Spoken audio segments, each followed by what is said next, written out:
Hello out there, and welcome back. This is another episode of My Grocery Adventure, a podcast for people who want to make an impact in the world. There's a lot of different ways that we can do that. And today we are rejoined for his third episode by Dan Nagengast. Hello, Dan. Welcome back. Oh, it's good to be here. Oh, always good to have you. We left off last time on Dan's last episode with the end of your law school experience. I was going to say your college years, but really that extended into you being in law school in New York City and all of the fun that went along with that. And as you came to the end, you shared last time that you knew that you enjoyed law school, but that you did not want to be a lawyer.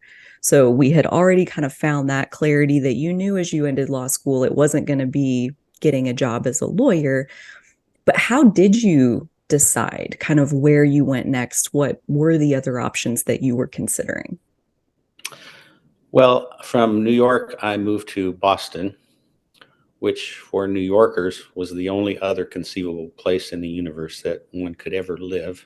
We had people take us out to dinner to ask us how this was going to happen. And of course, it entails quitting your job and moving to Boston. I mean, it was that easy. And I struggled finding a job there for a while, but eventually started working at Tufts University.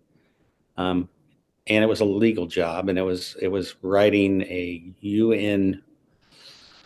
It was the UN Survey of Population-Related Laws for 1976. It's one of these things that gets sent out all over the world, and people put them in their bookshelves behind them so that they look, and then they line up over the years, and so that's the backdrop for their Zooms, but it was for their photographs, I guess, before.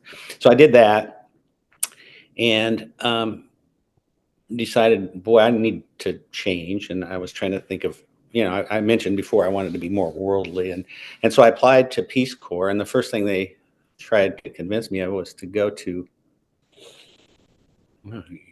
U.S. Samoa, U.S. Guam, somewhere to write a constitution for them. And so I went through all the rigmarole of taking that, trying to get that position, and someone else took it before I ever got to. So I looked around for what else was available, and I'd grown up on a farm, and that was a good enough qualification for an agricultural job. And so I applied to go to Peace Corps Sierra Leone. And Peace Corps Sierra Leone, if you look at the big bulge out there into the Atlantic towards, or Sierra Leone, if you look at the bulge in the Atlantic towards South America, it's sort of on what would be, if you considered that to be a pregnant woman's belly, it would be on the belly button there of that pregnant woman. Right. It's a lovely country, beautiful country, tropical, 120 inches of rainfall a year, blessed with lots of natural resources, which the British and the Americans and the Canadians and whoever else has been hauling out of there for centuries now. The capital is Freetown. It was established by the British, was a former British colony, and it was established as a place when they decided to start halting the slave trade. Freetown was established, and when British ships would capture slavers, they would take everyone to Freetown and set them free. And these were people from all across the west coast of Africa. And so it became a very kind of cosmopolitan place. It was used by the British as it was a good port. Freetown's a good port, so it was used during the Napoleonic Wars and all that kind of stuff. But it had a population in the city itself who became the Creoles, which is a Creole-speaking, English-speaking population. And it also became a place where when people, Canada or the U.S. would try to resettle American slaves, it would send them to Freetown. And Monrovia, Liberia became another city, which is the next country down the coast. And so there were, it just had this population of people who had been all over the world and came from all kinds of different cultures in West Africa. And that's where they were dropped off, and never to see their home country again unless they decided to travel. So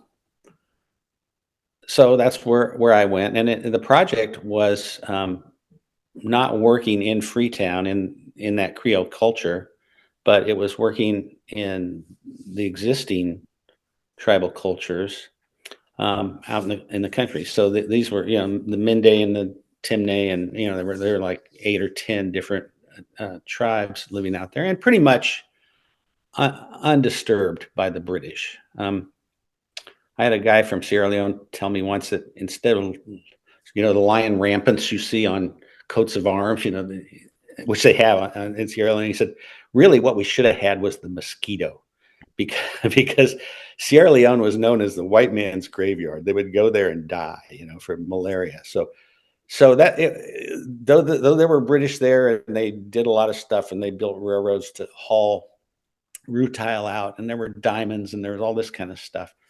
A lot of the Brits died trying to do that. So, as some countries go, it's relatively untouched. Although, to say it was untouched is not true either.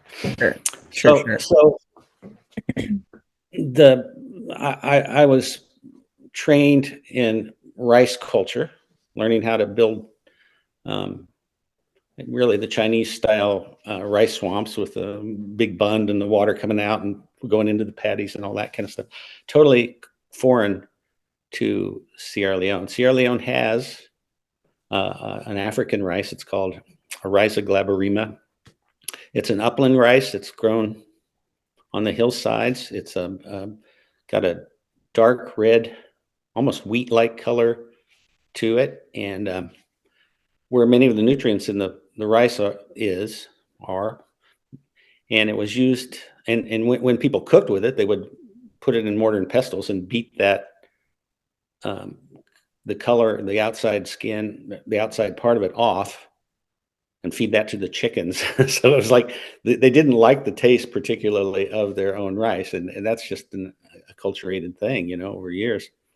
But in a rainforest country with not a lot of population demands, the upland rice was a type of agriculture that worked. It was slash and burn. So the way that would work is during the dry season, you would move your farm. So every year or every 2 years, people would move their farm, and they'd go to this tall rainforest, palm trees, big trees, old trees, all kinds of stuff. And they would chop all the trees down and take machetes and take all the low foliage down and scrape and burn it. So they'd burn it all, scrape it. Then they would broadcast this rice, this Oryza glaberrima, out on it, kind of, scratch it in. They'd build a little hut, and they'd spend their days during the rice growing season out there. And so people would get up and leave in the morning, and they'd go out there. And this culture returned about, I think we calculated it was about 4 bushels of rice for every bushel of seed. So it quadrupled the seed. It's all done by hand with shovels, axes, hoes. It was harvested by hand with a little, like, not a penknife, but like a paring knife. The men would do all the chopping and burning and stuff like that. The women would, a lot of the men and watch the fields the rest of the year, and in the time there were men that would do some of that too, but there was a definite role for that. And the women would have their children out there, and they would be harvesting rice with a baby on their back, and another one, at the hut with a 4-year-old or a 3-year-old or a 5-year-old watching the baby, that sort of thing. And, they were all within hearing distance and stuff like that. Then that would be harvested by hand. So rice is a really beautiful, by the way, it's a beautiful crop. And they would chop the heads off, which are big flowing kind of heads hanging like this, and with about that much stem. And they gather them in their hands till they had a bunch. And it's kind of like a fly swish. It would look like it was this really satisfying thing to hold. It was very, very heavy, and it had these, the rice would hang on there, which was a problem because you had to get that off to eat it, and then you'd have to get the whole of the rice off to eat it, and then you'd have to polish the rice, which was taking the colored endosperm, I guess it is, off, and then it was ready to be cooked. But it was just so satisfying to like have these in your hand, and then you'd fill a basket full, and then the basket would be carried in, and it'd be put up above the cookhouse, which was a small, mud house behind most houses, and it would be put up in the rafters where the smoke could come up through it, and it would discourage the insects and stuff like that. And that was your food for the year. That was your starch. I mean, there are a few other things. There's cassava and other things like that. But these were economies where a family would be $200 a year, $300 a year, and that was their food. And you know, uh, almost everything came from nearby, or it was caught in the ocean and dried and brought. There was smoked fish and dried fish, that sort of thing. But almost everything was from nearby, and people. It's almost a cliche to say people knew all the plants and what they could do, but it's it's mind-boggling how people knew plants and what was good for rope and what was good for stuffing in a wound and what was good for food and what was, they just knew everything. And not only that, but not only adults, but little kids. Once I hit my hand, this wasn't a little kid to help me. Once I hit my hand with a machete, there's the scar right there. And I took a glove off, and there was blood. Every heartbeat, my blood was shooting about 8 inches. And I go, well, this could be bad, And the guy I was with ran in the bush, came back, was chewing something furiously, and he stuffed it in there and wrapped it. And I took off for the hospital then too. But he just knew what would work, or if you got stung by something, or they knew analgesic plants. They just, there was a huge body of knowledge. So anyway, you have this upland rice, and as the population has increased over the centuries, those farms have to go back to the same area. Instead of every 25 years, then it's every 20 years, and it's every 15 years, and it's every 10 years, and it's every 5 years. And tropical rainforests have very little soil nutrients. It's all up in the canopy and stuff like that. And you take that all down and burn it, the soil pretty much has one crop, or maybe you can squeeze two out of it, but a lot of times there were two crops there. So it's starting to be a problem with increased population that you can't do slash and burn anymore. So there had been some rice grown in swamps, but you go to Southeast Asia, and the Chinese have, fields that are 4,000 years old. They're grown in the swamps, and they're continually putting not only water and nutrients coming downstream, but they're using night soil, and there's all that kind of stuff is going on just to keep these swamps fertile. And a 1 acre upland rice farm might yield you 4 bushels. A 1 acre swamp farm might yield you 40 bushels. So the project I was on was really trying to plant a Chinese agricultural method into an African agricultural method. And you can discuss the pros and cons and the goods and the bads and the uglies and the beautiful, all that, but it was a much more highly productive system that didn't require outside inputs from the people who had just stolen all your rutile and diamonds. It was like you could still do it here. And it was considered a pretty successful Peace Corps project, unlike a lot of Peace Corps projects. And so my days were, I would spend, every day running around to 2 or 3 different. Well, I had about 12 villages that I worked at, and 1 to 5 farmers in every one, and some big communal swamps, and so all that kind of stuff. And so the first year you were chopping down swamp foliage, which, if you can imagine mud that you have to tread water in, and trying to chop down palm trees. Sounds heavy. it's a wooden axe about this big, this long, and a real long metal blade. And palm trees are real fibrous kind of trees, and you're chopping those down. And there's mambas, and there's all kinds of stuff, and there's thorns, and so you run a drain down. I mean, you actually you build a head bund, which is a big dam at the top, which is still open, and then you run a drain from the middle of that all the way down to where you're going to be done developing. And so you start pulling the water out. Mm. And eventually you close that dam. And I mean, it's a structure that you close, or you can close and open, but you send the water around uh, uh, to channels outside the swamp. Mm-hmm. And then if you can imagine a swamp as a thing going down like this, getting lower as it goes. Mm-hmm. So each of those, so this one is higher than this one, and this one is higher than this one, this one is higher than this one. And then if you go this way down to the drain, it's the same thing, higher, lower, lower, down to the drain. So you have this Mm-hmm. kind of chute, I guess you'd say. And each one of those has to be leveled. So there's individual bunds for each one of those. What's So, a bun? a bund is a small dam that you can walk on to separate Okay. the bed. So instead of getting this shape, you get this stair step down. Mm-hmm.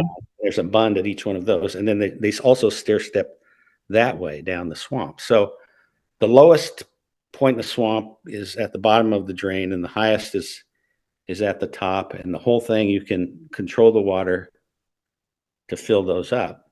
And these were East Asian rices. Most of them came from the International Rice Research Institute, which is in the Philippines. There's thousands of varieties of rice, some of which are Green Revolution varieties that respond to fertilizers and all that kind. There's others that will grow in highly saline water. Or in saline water anyway. There's Mm-hmm. others that will send the panicle, the flowering head up 20, 30 feet. So if you're in an area where there's like high and low tides, or where the water is low and then it gets fairly high, these rices can just continue to grow clear up to the top. You harvest them from boats, that sort of thing. There's all kinds of varieties.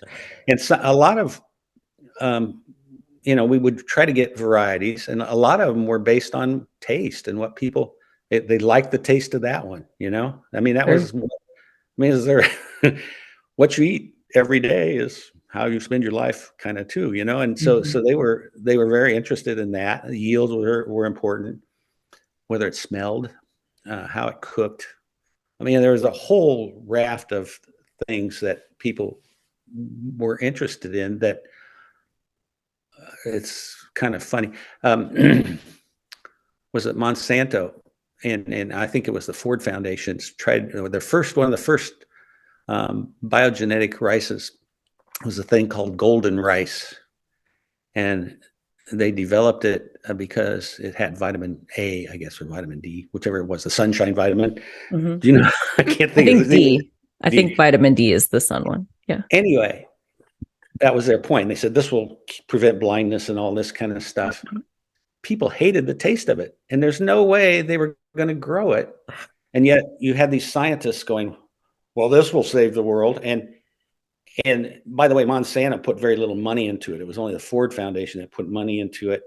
And it was a throw off because they were interested in Roundup. That's where they wanted to go. And so they needed to do something that would actually benefit people and not production agriculture, which is Yeah. a totally different world.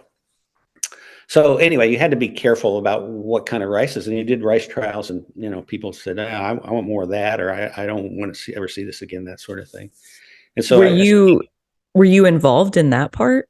Like deciding what kind we of get, rice? well, we get several varieties to try every year. Mm. And I don't know how they got in country, probably the Ministry of Agriculture, that sort of thing. Because this country at the same time is importing the same rice from East Asia in milled rice ready to eat too. So there's a lot of rice coming in, and still is to this day, even though that one little country could do all the rice you'd need in West Africa. If Mm. the swamps were developed as the Chinese had done over so many thousands of years. Um, Mhm.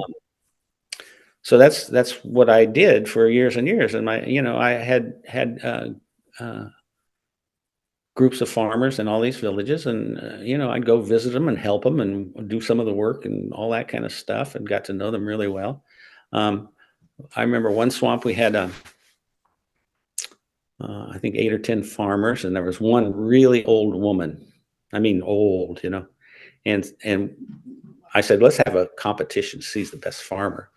And of course, she didn't chop down any trees, but once you could plant those patties, she just blew everybody out. I mean, she was the one who would go out every day and put a plant back up if it had fallen over. A lot of people just didn't have time for that kind of stuff, or thought they didn't have time. So she was her,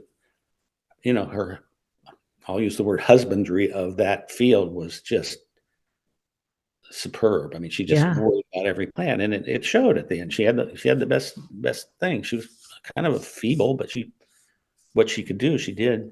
Yeah. The other thing, so that was in 1977, 78, 79 in Sierra Leone. It was a sweet, sweet country. Since that time, they've had Ebola. They had a massive civil war that was just bloody, and these villages were invaded, and that was over money and power. Other people over the diamonds, all that kind of stuff. So I would call them, well, they're called blood diamonds. There's a movie out about Sierra Leone Mm. called Blood Diamond, if you're ever, and it's Right. pretty realistic, or at least the diamond part of it. Um, so they've had COVID. So they had all these things that just blew the country up and blew it apart. And the war has been over for about 10 or 12 years, and things are starting to settle down. And I have a friend who's spends time there quite a bit. A lot of the Peace Corps volunteers that I knew or were there at the same time have started projects on their own in Sierra Leone. There's one's done 40 some schools, and a friend of mine is working with a young guy who would be a grandson of the people I was working with. And their rice swamp, his parents were killed, the rice swamps fell apart, all that kind of stuff. He now has a cell phone, which and can send videos of what's going on, which just when I was there, you had to go schedule a satellite, you know, a satellite dish at 3 in the morning to make a satellite call. So you never did. I mean, I had one call in those years. Now I can talk to this guy, right now if I wanted to, that Yeah. sort of thing. Yeah. So he and his brothers and sisters, all of whom are now in one way or another in school, which was also not common then. Um, For are boys or girls? Neither one went to school? boys and girls all went to. I mean, not all of them. You had to have a school. I mean, there were,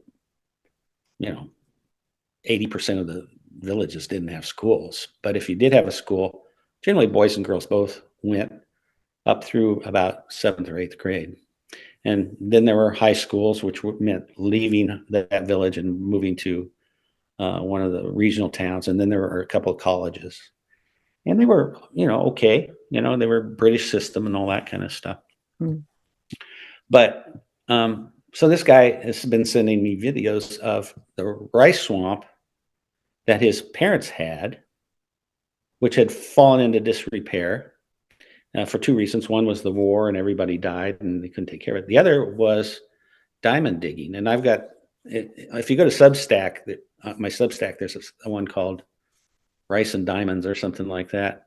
And it's a story about diamond diggers. Once we got all those palm trees and the swamp dried out so you could walk into it. Here, I've got a cat that wants to get here. So cute.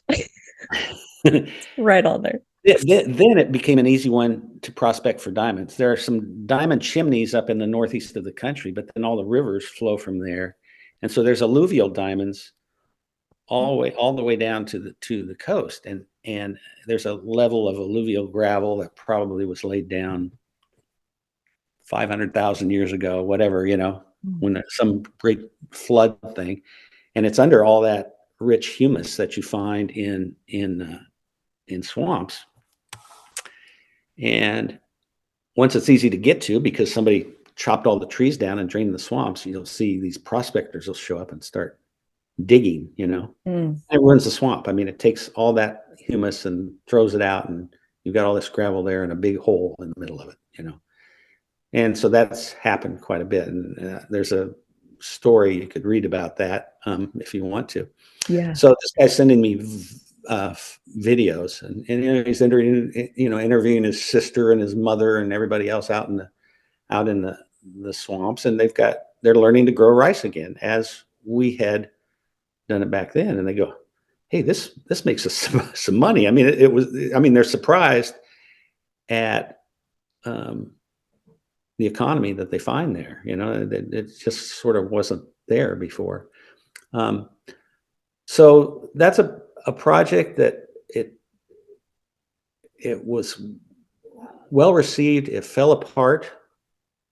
It's got another generation coming back to it because they see the benefit of it. I think they're still using those Southeast Asian rices when they can get the seed, that sort of thing. So it's sort of like the American part and the Chinese part is gone, but the 20-year-olds and the 30-year-olds are going, huh? There's no other economy here, So Mhm. that's it's kind of made a comeback there. Mm. From there, so I spent 2 years doing that. Yeah, so like while you were there, um, and I even have questions like you said about like people dying of malaria when they go to Africa, like when you're I getting almost ready. I almost died of malaria. Well, that's what I want to like I want to know about like when you were there. Yeah, did you ever it sounded like you had to go to the hospital with the machete cut, and did you go to the Yeah, hospital with your I got malaria? Like, malaria. Well, there are good malaria drugs, and they make you feel weird. And most volunteers at some point go, "I'm going to see if I can, just use mosquito nets and get away from it." And then they come down with malaria, and I think I probably did that, and I got malaria, and malaria is a really debilitating disease. And so at one point I went to the same hospital, and they gave me, and you take, at the time, you're taking something called chloroquine, quinine, quinine, like tonic in a gin and tonic. mhm. That's why the British were drinking all those gin and tonics, all that quinine, which is an extremely bitter. It's tree bark from South America, and a tree, and it's the bark from it. And so the gin and the quinine part offers some protection against malaria. So chloroquine, aliquot, there's a whole bunch of malarial drugs that were based on that. I think they've probably gone beyond that quite a way since I was there. Sure. So, so I got malaria. I went to the hospital. It was bad enough that they gave me a shot in my butt. I think they gave me 2 shots in the butt. And then I got malaria drug overdose, which was way, way worse than malaria. I was, it was tossing nightmares, night sweats kind of thing. And I ended up in the hospital with that for a day or two. Yeah, probably a couple of days. But I lived, and Clearly. yeah. So what is their healthcare system like over there Well, at the I time? mean, Africa's, 4 or 5 times the size of the United States. So, and it has been divided by the French and the Germans and the British and the Portuguese and the Spanish and everybody else. So it's got different healthcare in Mm. all those. And um, but it was all originally designed for to keep the Europeans healthy. And if you happen to be near there, you had some health care. And then I think they got a little more charitable as things. I mean, British did end slavery, so I think there were, impulses to try to be decent. So I'm sure they were overridden almost all the time, but there were, those impulses were there, and I think missionaries, things that people like that tried to establish healthcare. They tried to establish schools. Yeah. those sorts of things. And now there are educated Africans, physicians, all that kind of stuff. The money's still not there. I mean, there's more flow of dollars out of Africa than ever are going to go back in there. And Europeans, if they would think about it, would realize how their way of life is based on other people's wealth from over 400 years. I mean, they just took it. I mean, and not that Europeans were worse than anybody else. I think you can find examples of in any culture of empire, Yeah. people willing to take others people's stuff. It's just that's the one what we know about and we lived in. But I mean, the Romans were taking stuff out of Africa for yeah, and Africans were taking things from other Africans and all that kind of stuff. I think It's it's more human nature. the Yeah. bad Than part of it's human nature is there right along with the good part of human yeah. nature, Yeah. Yeah. and it's Yeah. there. And the examples are the ones who are really successful being bad, and that's who history records as powerful and innovative and all that Yeah. kind of stuff. Yeah. So They it's were so successful in their exploitation that yeah, we remember them, yeah. unfortunately. Anyways. Anyway, back to I don't know what else there is to say about Sierra Leone other than Wait, I had one other question. Where did you live? Like, did you have your own place or did you live with a family or what was that like? in Sierra Leone I had a house. It was as you came in the village, there was a road. You could hear a car for 10 miles. A car is coming, and everybody would know a car's coming. Like a newsworthy event. Yeah. Yeah. Yeah. And it was on the entry to the house. It was right across from the school. The school was uh, a newer building. I mean, it wasn't a new building, but it was, had concrete in the walls. And then there was this house that the paramount chief, whose name was Chief Bio, had built as it was going to use as a rest house. It had a latrine, it had no running water, it had no lights, any of that kind of stuff. But it had, um, it wasn't exactly concrete walls. It was mud and concrete formed into bricks that looked like a cinder block, but they weren't as strong as a cinder block. I remember in my latrine, was just in the back, there was the latrine hole, and there was a place to wash, and there was a little, like elbow high wall separating that, and it was dark, and I would take a candle to use the place. You had to take a candle. I remember take a candle out, and I put it, drop some hot wax on that little wall and set the candle in, and one day the candle fell over and pulled out a chunk of the brick about this big. Like, well, that's not a very strong wall. There was also a spitting cobra that lived in that latrine, and so I would let him know I'm coming. It's like, hey, I'm coming in here. That kind of thing. Give him a chance to get out of there. Um, I would. I saw him many, many times, but we coexisted. That's like this. I don't know if I'd be able to do that. Yeah. That's probably one of the biggest just living anywhere more close to nature. Yeah, like all the bugs, all the critters, all the creepy crawly things that Well, in tropical forests, you get lots of those things. I mean, yeah. there. When you said about like you were chopping the brush, the palm trees and stuff, you said there were mambas. Is Yeah, that green mambas. what is that?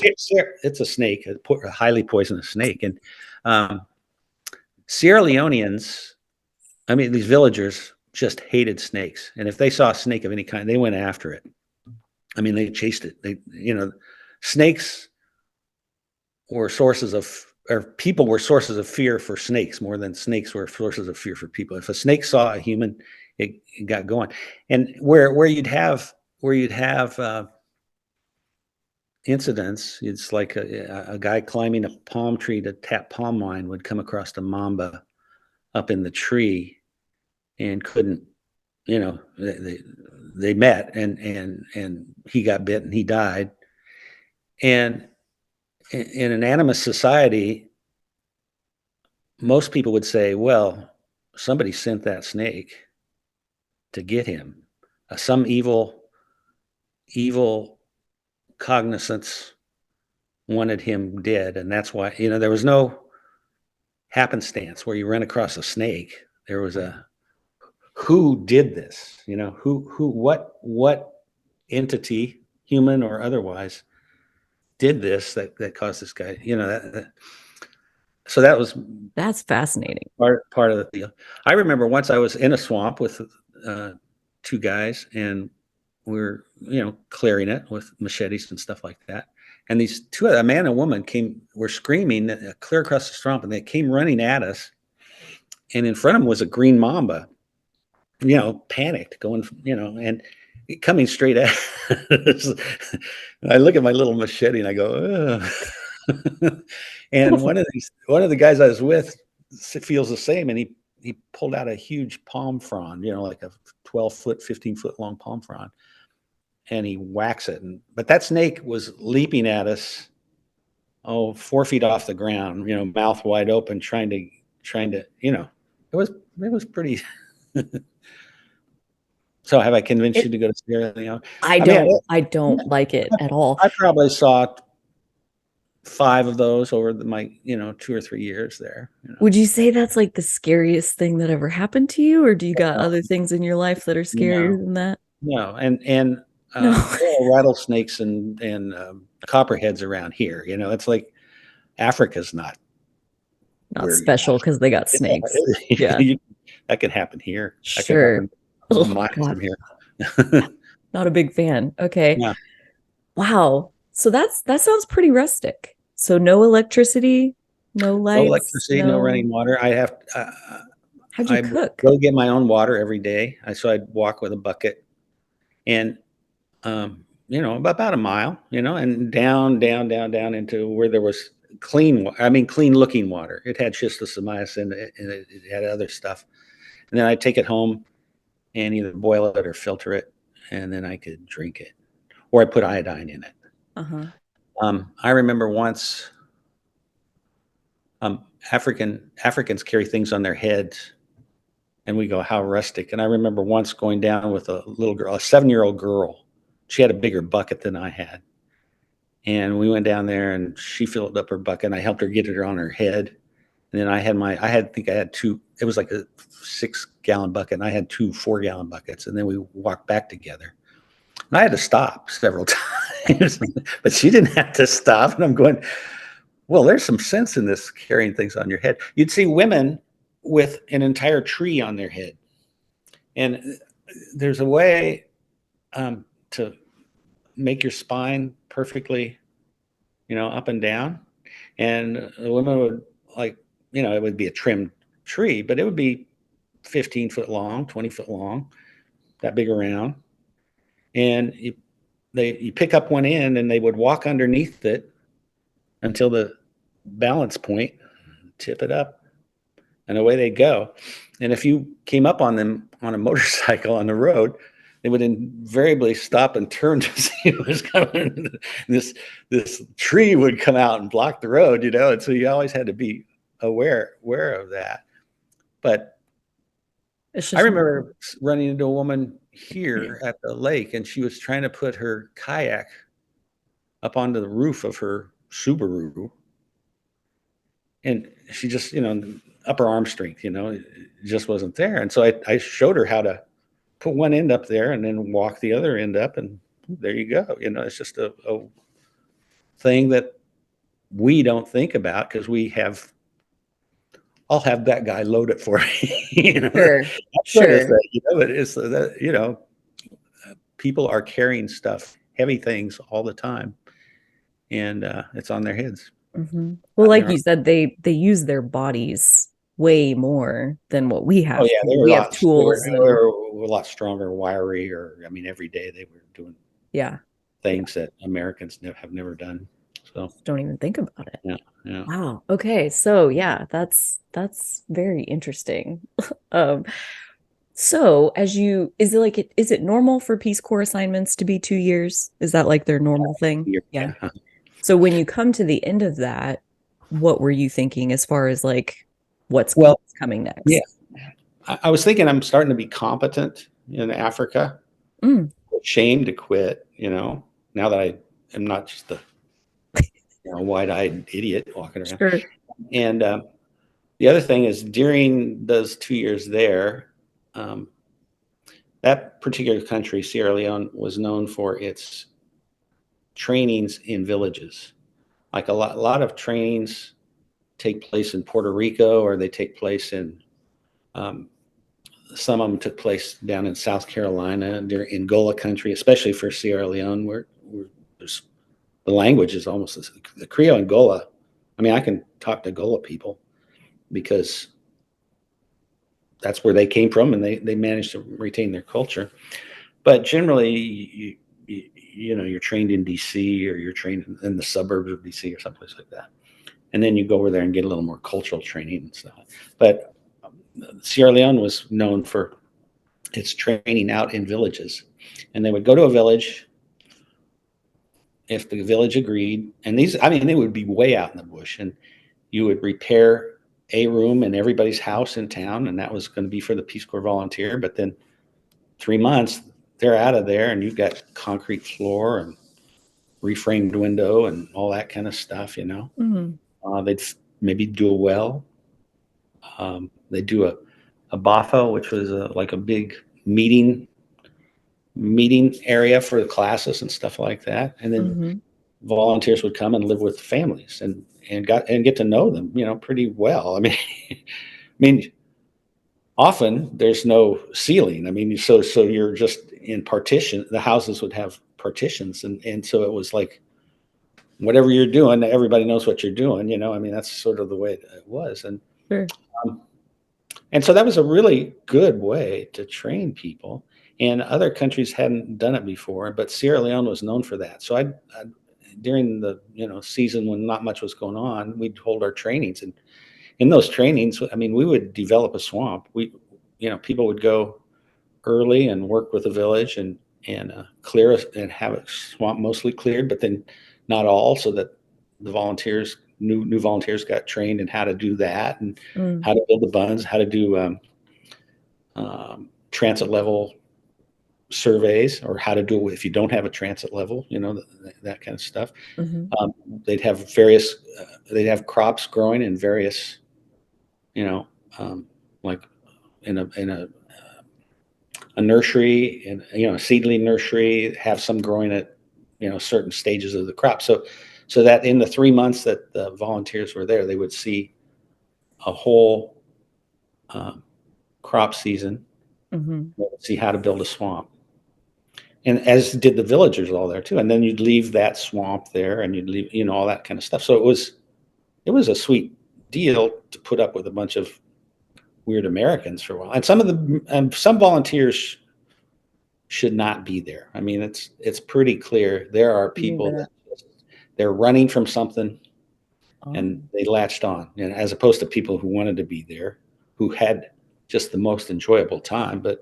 And some of them could still misbehave, but some people were just you know should not have been there. And huh.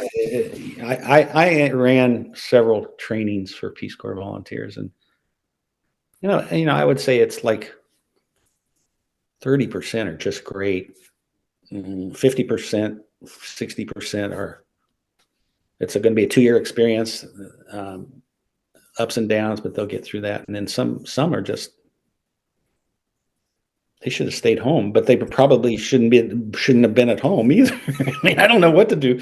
You know, Yeah.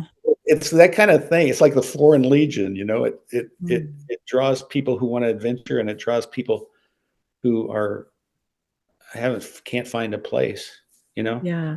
Think about the gold rush in this country. In 1840s, half the young men, I don't know, a lot of the young men in the country just skedaddled for this lawless.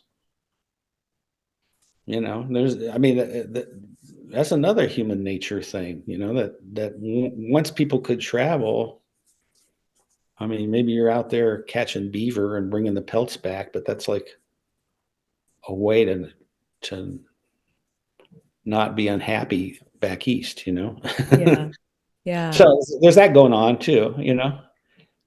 I could see that where like the Peace Corps is a way to travel. And you keep saying like a Peace Corps volunteer, you don't get paid.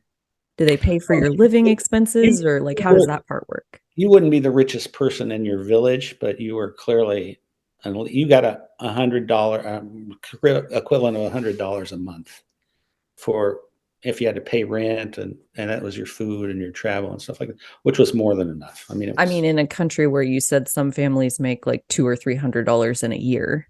yeah, for a family of four or five or Yeah, six, right? and you got $100 a month. That sounds Yeah, awesome. you were an elite person, but there were still people richer than you there. But there were people way poorer. Most people were way poorer than you.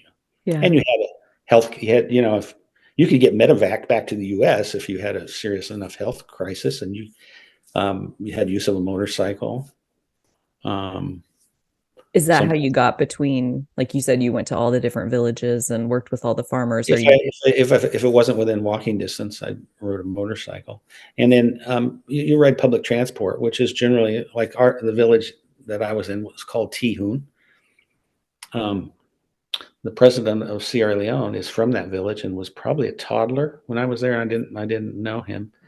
And that village also had the biggest massacre during the war. There were 800 people massacred there. So I just kind of wonder whether I would know anybody there now.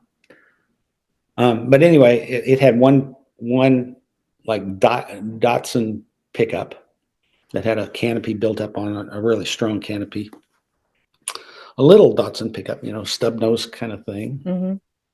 and it could carry 40 to 50 people, more than more than a school bus. They do. It had a bench on each side and a bench down the middle, and they put you in with your knees layered. So the people in the middle were going both ways, and then their Yeah. knees were layered between everybody.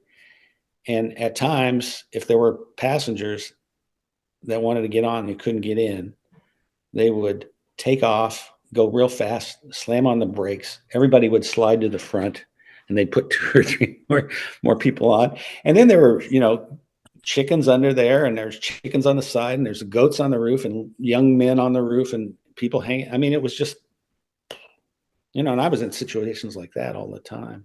I was once, I went to, this was in Senegal, and there's this a Muslim sect called the Murids, and they have a city called Tuba, and they do a pilgrimage there every year. And it's not like the pilgrimage to Mecca, but it's it's a small version with 1 million people that come. And it's those trains where you can't see the train. That's just like people hanging on the sides and the vehicle. It's just you know that's what public transport was. I don't know Slam where on I'm going with that. slam on the brakes and you all Yeah, go forward. That was great.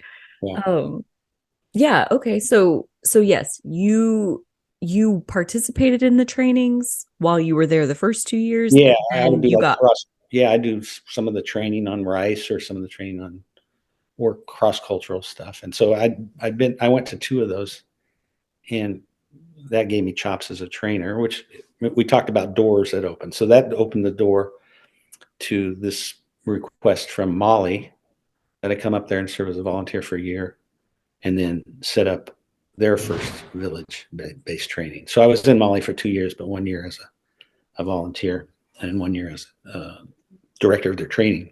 yeah. The In Mali, I was up near Timbuktu, so I mean the center of West Africa. Basically, it's not in the center, but it's right at the base of the Sahara. So it's in the Sahel, extremely dry. Uh, you know, 75 miles north, there were no one living. But you could traverse the down from Libya and Algeria and places like that.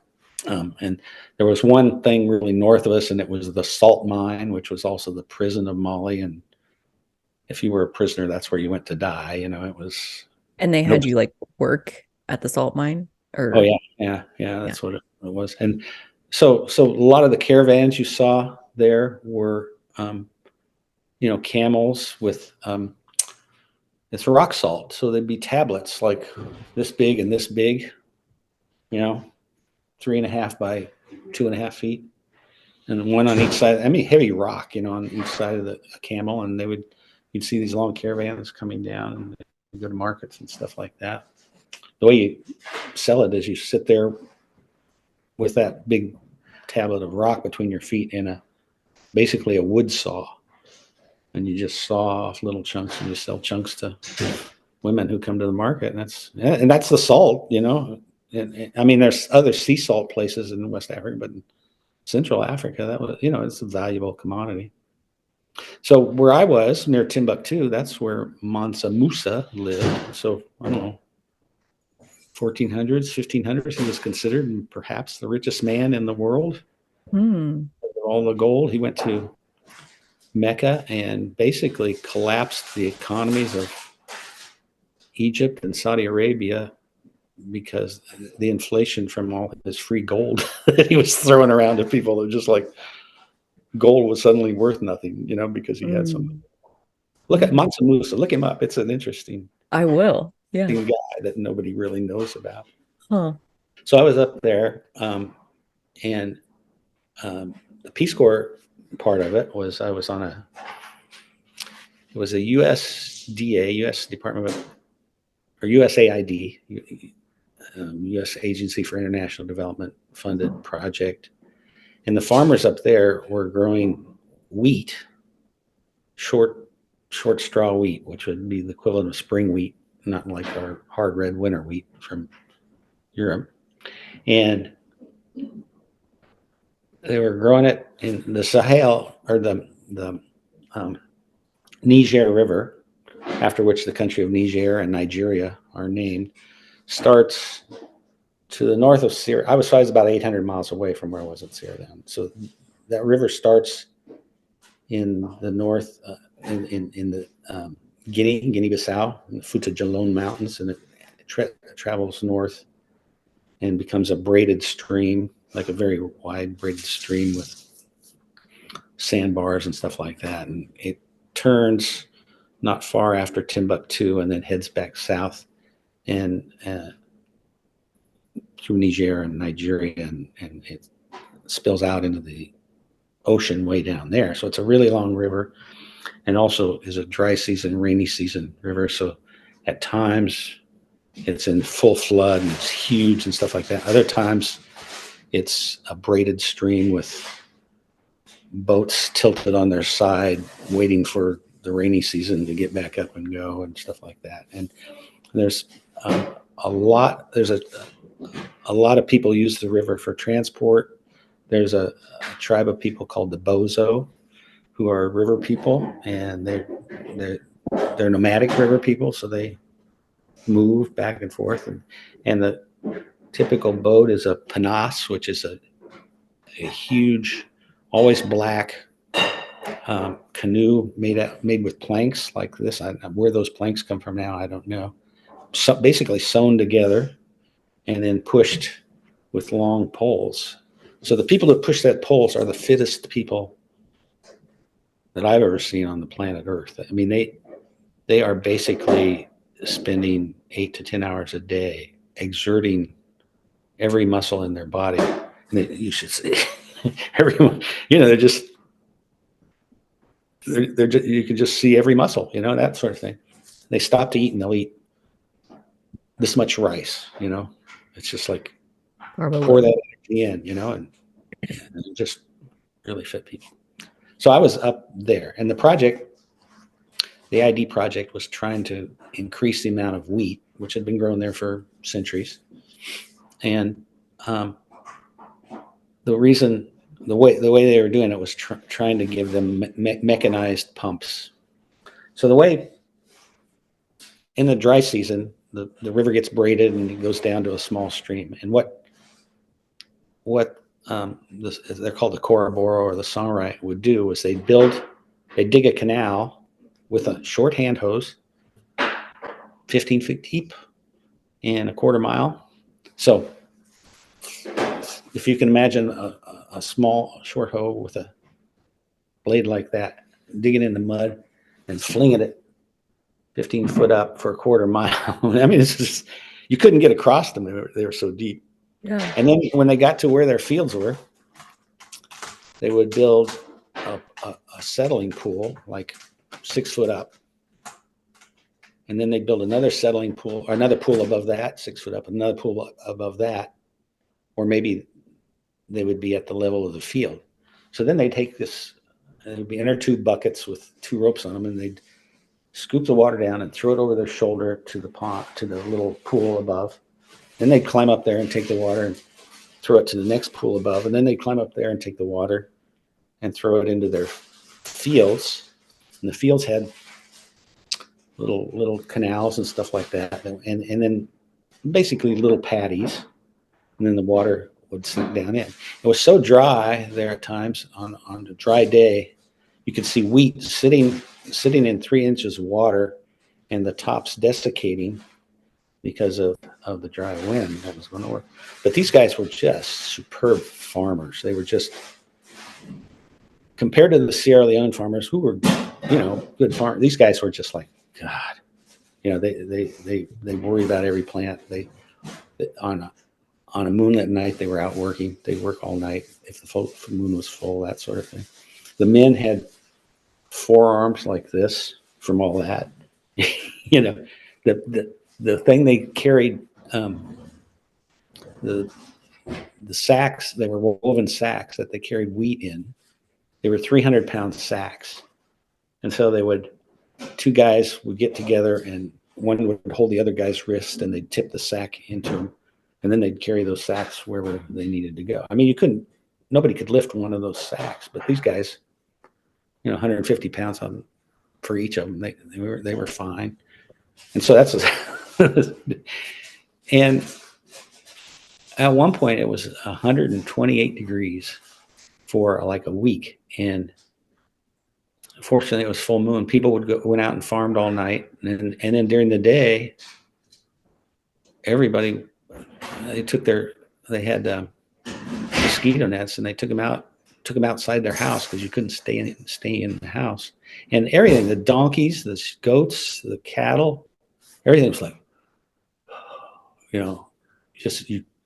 humans, you just couldn't do things at 128 degrees. Yeah. But 105 at night, you could, that was like, Great. some relief, Yeah, exactly. Oh, what's that kitty's name? That's Vera.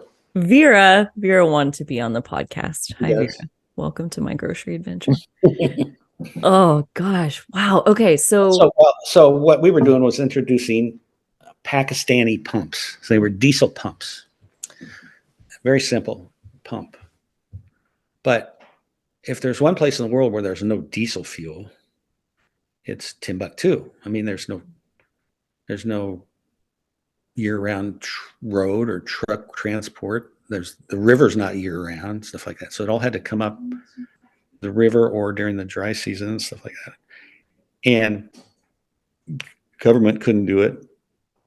Traders would do it, but then people would accuse them of gouging.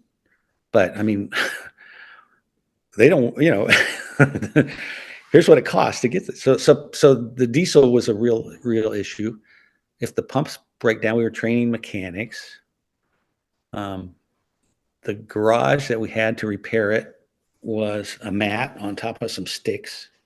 So you'd break down a diesel pump and you'd come back in the morning and there'd be a drift of sand inside the piston, and all that kind of stuff. So it was just continually trying to do that. And my job was working with extension agents, and all of whom had never grown wheat before. They were all from the South, had been through the French-based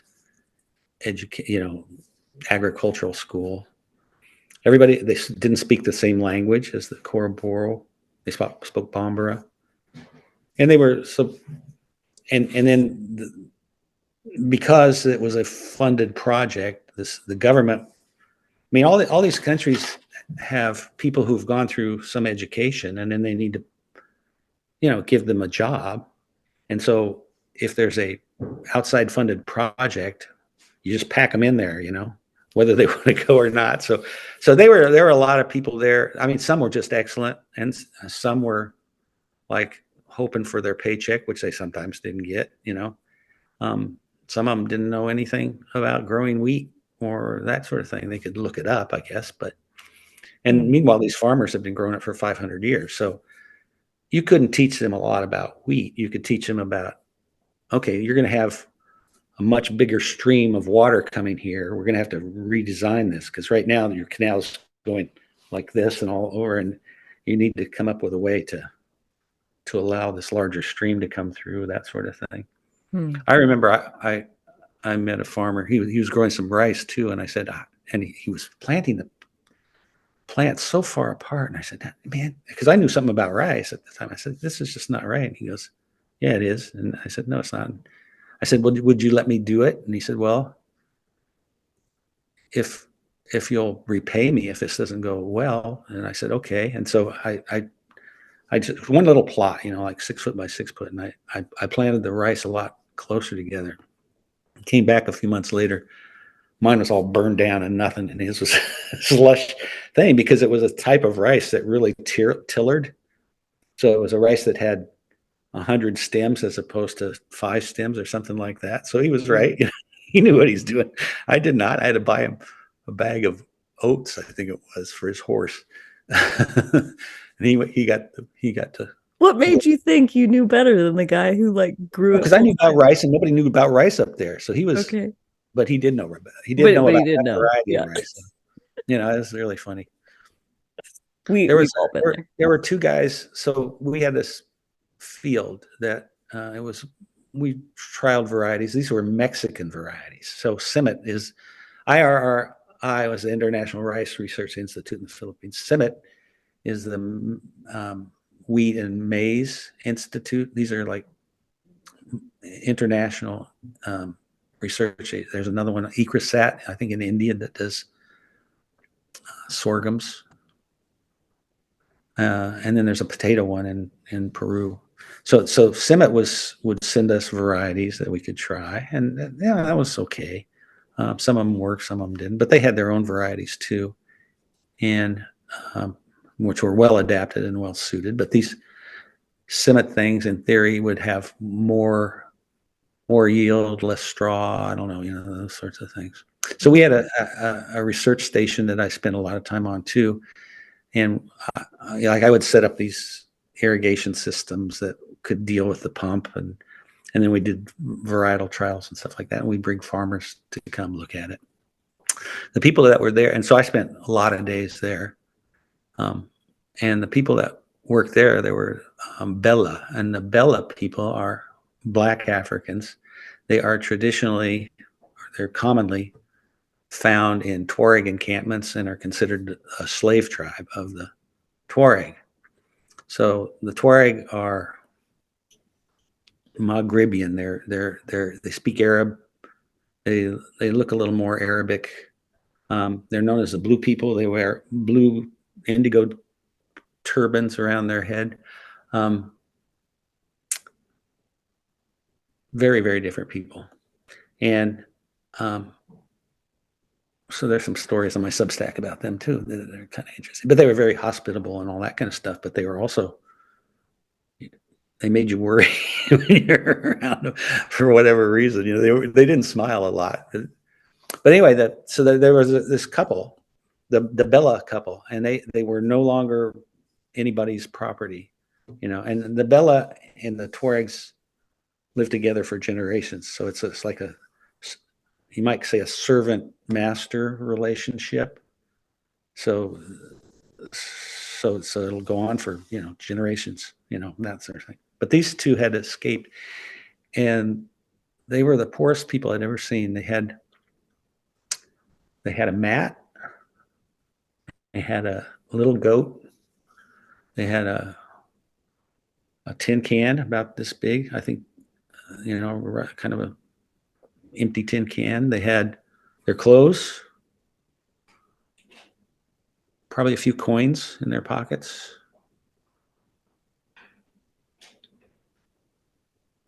Maybe a water, a clay bowl, and a calabash. That's what they had. What's a calabash? It's a big gourd bowl. So like, Oh, okay. Like carry big stuff. that or food, keep food in it or whatever. So Okay. their house was this little sticks in the ground, making a kind of a round thing with, and they had a winnowing basket, which was the door at other times. So I would go. That's where I spent many of my days was out with them, and I would bring bread or there's a really nice. The one luxury up there was a thing called takala, which was a whole wheat pita that puffed up really big, and it was like this tastes good. This is good, and you get clarified butter and you put it on it. But anything else was like, man, it was sand. You're eating sand and not great cuisine. But so I'd bring that, or I'd bring tea out, or something like that, and we'd spend the day. And we'd work together and eat lunch and all that kind of stuff. Huh. That little. There's another story about them. It's called the big storm, I think, or something like that. Yeah. Anyway, it's a funny thing. Well, I'll just quickly. Sure. Sure. So I'm out there with them.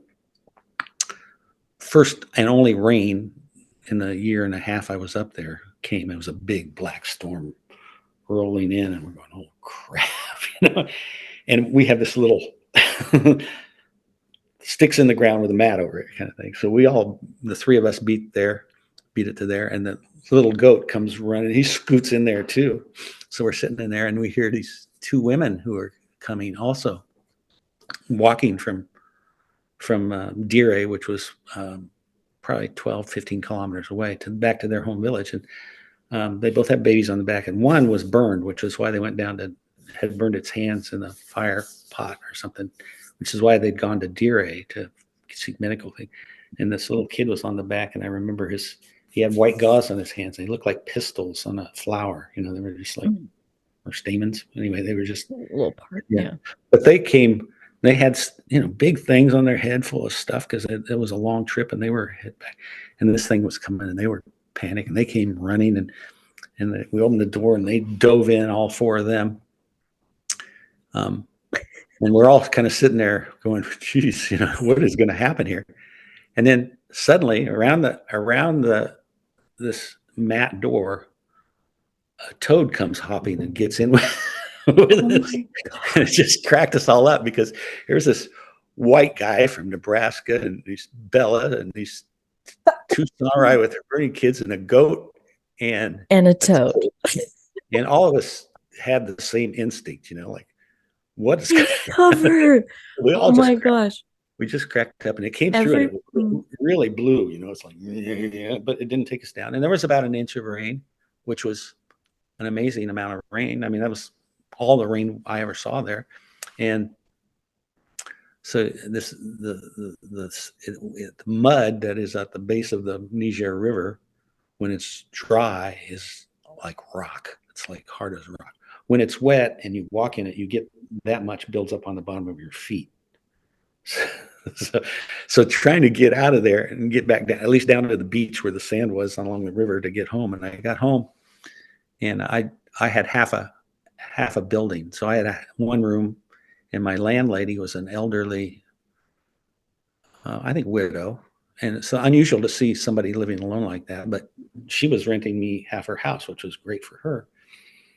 And my house was, the door, you could, it was various pieces of flat wood that was 50, 80, 100 years old with holes in it and stuff like that. Sand floor, mud walls with air. It was sticks with some manure and mud, and then more mud packed on top. Well, rain and mud, right? Rain and this stuff. And mine dripped a lot, but her half of the house cracked open and it just broke open and fell in two. And I was going, oh no. And she was so happy because she was going to get a new house. It was like, finally, it finally went. So, and then, within, I don't know, 3 weeks, they had another house up, that kind of thing. So she was very happy about that. Great. Anyway, that's a little side story. An inch of rain I was 35 kilometers from Timbuktu, and I got there once. That is a hard place to get to. Really? And it took 2 days to get there from where I was. So why so hard to get there? Like just the No terrain. roads, no, you could charter an airplane to get there, that sort of thing. But it is just a hard, and then when the river's full, you can get there. But it's 10 days from Bamako, from the capital. So Dang. it's just, No wonder it's just, that's the saying, you know, yeah. all the But at way out one into. point, it had maybe one of the largest libraries in the world. It had the richest man in the world. It's Oh, got some mosques that are approaching 700 years old. It wasn't a backwater at one point. yeah. Yeah. Well, probably any place on earth has a Hmm. varied history. It's not Yeah. just what it is now, you know? Huh. Anyway, that project, I would really be surprised if those diesel pumps are long gone. It it was a it was a Western idea of how to be helpful if you don't consider all the logistical and infrastructure needs a place has, and just say we'll just pop this in and this will work, and I don't think it worked at all. Yeah. So I saw some really bad projects, and Well, and and they, that probably happens a lot where oh, I somebody's know. sitting on the other side of the world thinking like this is genius and it's got Yeah, this and this and then somebody tastes it and it's gross or there's no diesel so the diesel pumps don't work or like yeah, like really simple things you would think, all but that stuff. it goes to show how easy it is for humans to kind of project their own assumptions, their own reality that like Mhm. it must be like this, they don't even think that the infrastructure would be missing. Well, and remember, these are colonized countries, and Sierra Leone was never an agriculturally colonized country so much, but Mali was, Senegal were, and these were French. The Senegalese, I mean, the French, probably 200 miles, 100 miles, 200 miles south of me. The French were going to turn Mali into their breadbasket. It was going to be the breadbasket of France. And so they had these huge, they call them perimeters of fields irrigated fields laid out. And they had, I mean, they were really put a lot into it. And then they'd send French people down there, and the French people would all cheat with each other's wives and commit suicide. I mean, there was just tons of stories about, oh, that house, those two guys killed each other. When I was in Bamako, I mean, there's still a lot of French there, and there were four. I was just there for like 3 or 4 months, learning for 3 months, maybe learning French, and there were four French women that committed suicide in that town. Why? Like, why? They're so far away. They're into this other culture, and they're lonely, and people start acting strange, and it's just colonialism's a weird thing. And when it was mostly just men, I suppose that was one thing, but um, it's being isolated if you're. I remember Wes Jackson talking about, who Wes Jackson is out in Salina. He's Mm-mm. one of the public intellectuals, and he and Wendell Berry are two of the best known sort of agricultural, in that area. And he was talking about visiting Italy and how in the summer the whole village moves out to farm, and then they'd move back, in the winter, and how in this country, um, in the U.S., everybody wanted to be a great house in Britain, so you'd have a house on a here, and then 3 miles farther away there'd be a house here, and how hard that was on. I mean, people are social, and I mean that's not everybody, but a lot of people just this was not a good life. Mm. And boy, those colonialists. I mean, they were there to make money. That's what that was all about. And they probably did. And sounds like Senegal, they. Senegal, peanuts. Senegal was where the French Empire got all their peanut oil, Mm. and they basically got all the farmers to quit growing subsistence food and to grow peanuts, and then use the cash to buy their food. which came from Europe. I mean, and it still exists. I mean, it's still there. Mountains of peanuts that leave. Huh. So all these places were viewed as, well, the French said they're either a milk cow or altruism. You leave a big hole, or it's a milk cow. That's why you go to these countries. And hopefully people can still feed themselves while being milked, or while digging the big hole. That kind of thing. Yeah. What a way to see a big group of people or a Yeah. a Well, place that is not your home but somebody else's home. Like, the U.S. came. Europeans came to North America. It's like, well, they're hardly using this place. They're in the way. Somebody pointed out, War of the Worlds, where the Martians come, and you know, he said basically it's a story about fumigating a house that you want to live in. And the Martians came. Oh, there's all these things here. Let's get rid of them, and then it will have a, I mean, and then how is that different from, what already happened. Yeah, no, I'm right there with you. And I think much like what we talked about on the last episode, where it used to be that war was seen as this thing where we built monuments to it and we were proud of whatever. And then we stopped seeing it that way. We see it a little bit differently now. I think at this point, we are starting to see that, like, those decisions of, invading other places and taking out all their resources, like, that wasn't cool.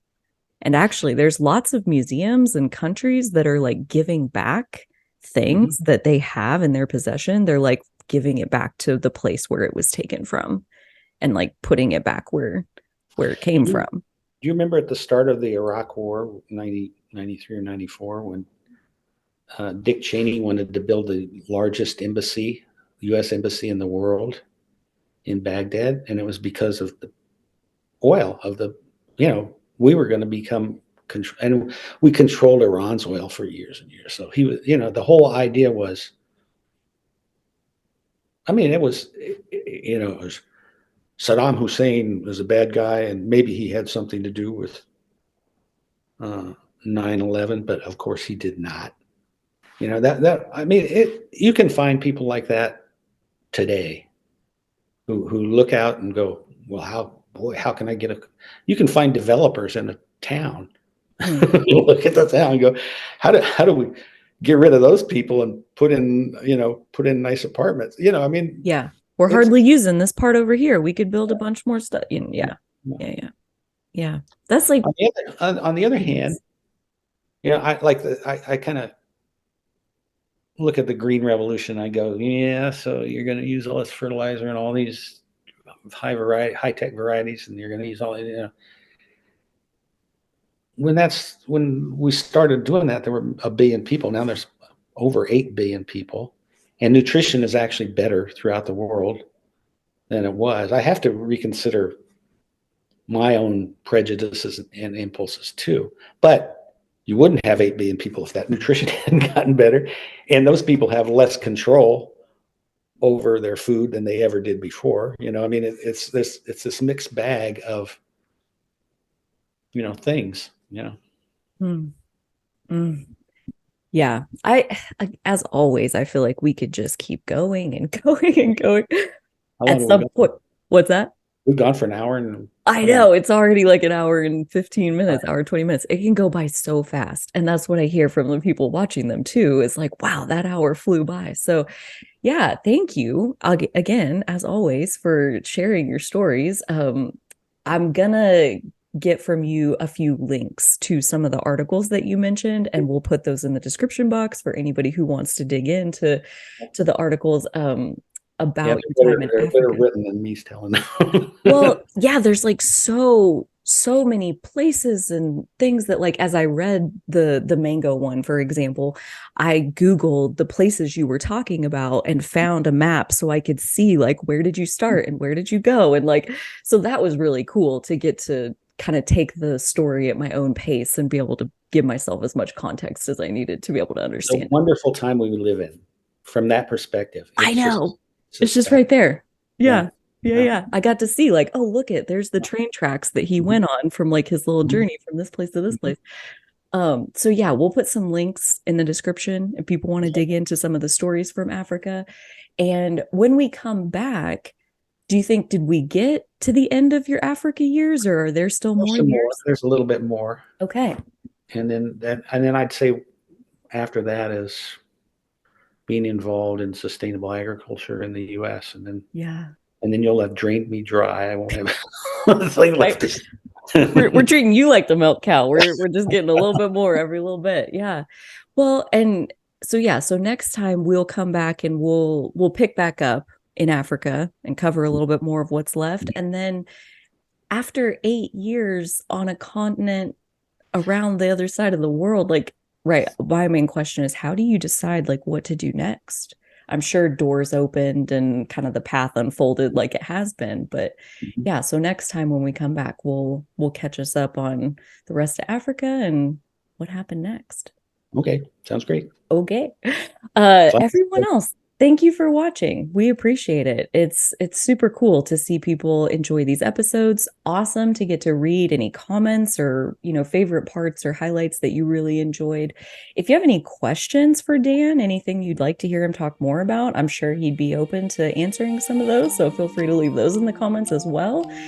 And until next time, I hope everybody's taking good care. This is coming out right before the holidays. Hope everybody has a good, safe, enjoyable holiday season.